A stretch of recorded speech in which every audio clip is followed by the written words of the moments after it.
2023 April 20 Devikulam LR tahsildar ഏറ്റെടുത്ത മൂന്നാർ ഇക്ക Nagar survey number 912-ൽപ്പെട്ട സ്ഥലത്തെ കെട്ടിടം ഭൂമി പതിവ് സ്പെഷ്യൽ തഹസിൽദാരുടെ താൽക്കാലിക ഓഫീസാക്കി മാറ്റി. റവന്യൂ വകുപ്പ് ഭൂമിയും വീടും ഏറ്റെടുത്ത നടപടിക്കെതിരെ സമർപ്പിച്ച ഹർജി ഹൈക്കോടതി തള്ളിയ സാഹചര്യത്തിലാണ് ഇപ്പോഴത്തെ നടപടി. മുൻ MLA S രാജേന്ദ്രനായിരുന്നു വിഷയത്തിൽ ഹൈക്കോടതിയിൽ ഹർജി സമർപ്പിച്ചിരുന്നത്.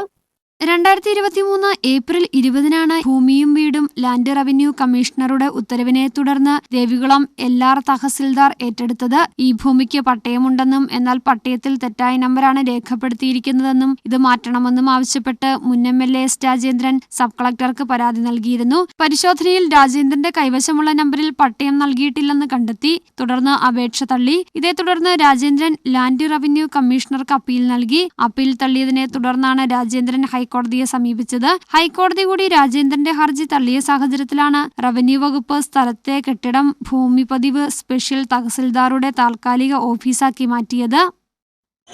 സർവേ 912-ൽ പെട്ട ഒരു 8 സെന്റ് സ്ഥലം കയ്യേറിയതിന്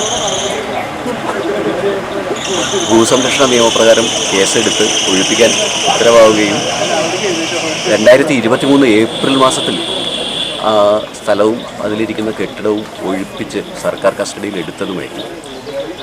ആ നടപടിക്കെതിരെ ഹൈക്കോടതിയിൽ കേസ് നിലവിലുണ്ടായിരുന്നു. ആ കേസ് തള്ളിയതിനെ തുടർന്ന് സ്ഥലത്തുള്ള കെട്ടിടം ഇപ്പോൾ ഏറ്റെടുത്ത കെട്ടിടം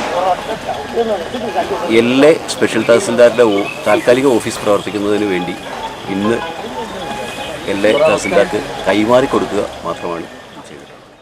മുമ്പ് റവന്യൂ വകുപ്പിന്റെ നടപടിക്കെതിരെ രാജേന്ദ്രൻ സമർപ്പിച്ച ഹർജി ജസ്റ്റിസുമാരായ അനിൽ K നരേന്ദ്രൻ, S മുരളീകൃഷ്ണ എന്നിവരടങ്ങിയ ബെഞ്ചായിരുന്നു തള്ളിയത്. ഭൂമി ഏറ്റെടുക്കൽ നടപടി മുമ്പേ നടത്തിയിട്ടുള്ളതാണെന്നും ഇപ്പോൾ ഈ ഭൂമിയിലുള്ള കെട്ടിടം LA സ്പെഷ്യൽ തഹസിൽദാരുടെ താൽക്കാലിക ഓഫീസായി പ്രവർത്തിക്കുന്നതിന് വേണ്ടി കൈമാറിക്കൊടുക്കുകയാണ് ചെയ്തിട്ടുള്ളതെന്നും റവന്യൂ ഉദ്യോഗസ്ഥർ പറഞ്ഞു. സ്പെഷ്യൽ തഹസിൽദാരുടെ കാര്യാലയമെന്ന് സൂചിപ്പിച്ച് കെട്ടിടത്തിൽ റവന്യൂ വകുപ്പ് ബോർഡും സ്ഥാപിച്ചു.